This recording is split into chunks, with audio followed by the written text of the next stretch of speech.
한국 현대사의 비극이자 민주주의 발전의 중대한 전환점으로 꼽히는 5.18 광주 민주화 운동이 올해로 꼭 40주년을 맞았는데요.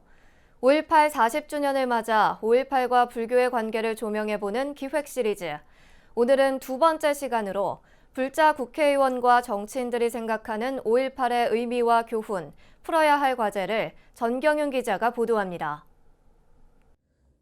21대 총선에서 당선돼 3선 국회의원 고지에 오른 서영교 더불어민주당 의원, 이화여대 총학생회장을 지내는 등 80년대 학생 운동권 출신인 서 의원에게도 5.18 광주 민주화운동은 특별한 의미로 다가옵니다. 이화여대 재학 시절 5.18의 실상을 알게 되면서 사회 현실에 눈을 뜨게 됐고 군부 독재 타도 투쟁에 나서는 계기가 됐습니다. 학교 학관에 종이가 붙어 있거나 화장실에 종이가 붙어 있거나 거기에 광주 이야기가 써 있는 겁니다. 광주에서 5월에 일반 사람들이 어떻게 총을 맞았고 어떻게 죽어갔고 그런 이야기가 학관 그리고 복도 이런 데 종이에 써 있었죠. 하지만 5.18이 발생한 지 40년이 지나도록 확실한 진상규명과 책임자 처벌, 사과 등이 이루어지지 않은 데 대해 서 의원은 깊은 아쉬움을 드러냈습니다. 특히 5.18을 둘러싼 역사 왜곡 논란 등 여전히 우리 사회의 지역 간 이념 간 갈등이 수그러들지 않고 있는 데 대해 유감을 표시하고 5.18 정신을 토대로 지역주의 극복과 국민 통합의 길로 나가자고 호소했습니다.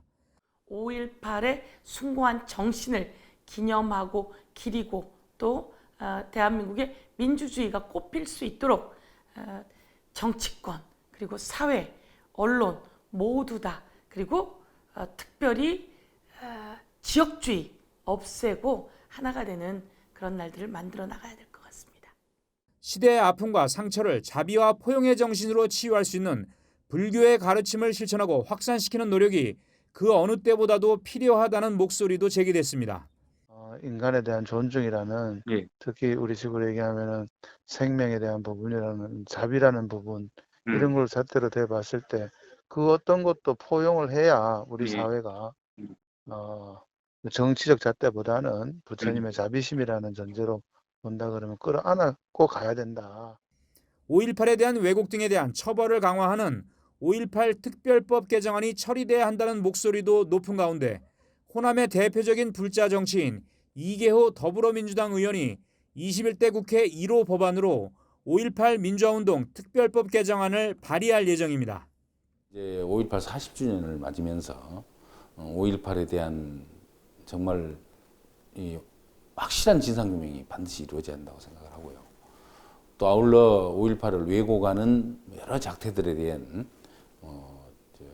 반드시 응징이 있어야 된다 이런 생각은 변함이 없습니다.